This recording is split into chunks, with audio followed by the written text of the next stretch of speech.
I'm Tony Spouncer. I work for Viasat. We wish to bring all of the prerequisites from our commercial air transport safety solutions into this uncrewed category.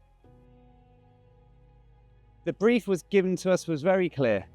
Go after the lowest size, the lowest weight, the lowest power, and the lowest cost terminal you can get, and try and disrupt the market.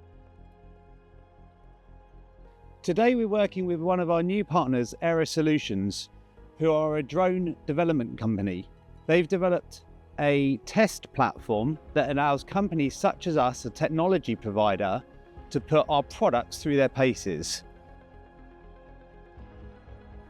We strongly believe that the uncrewed platforms and market for platforms doing air taxis, delivery, cargo, flying at altitude will need to be safely integrated into commercial airspace, and we bring that network, that solution. However, this solution lends itself to many use cases, including inspection, surveillance, anywhere where remote communications or communications at altitude are required. The assured communication link through weather and the physics of the L-Band network allow us to provide reliable, assured connectivity for emergency solutions, as well as working with our Gotonomi and partners and people like Videosoft, we can actually do a decent quality of video through the same link whilst maintaining command and control.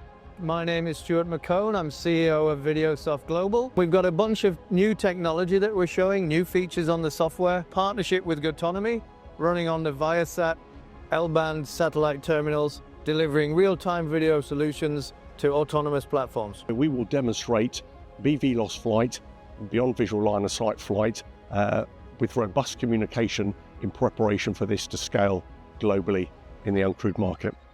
We've achieved this with market feedback. Compared to some of our competitors, we have a higher data rate, up to 200 kilobit per second. And we're targeting a sub price point, which is much cheaper than anything else you'll find on the market.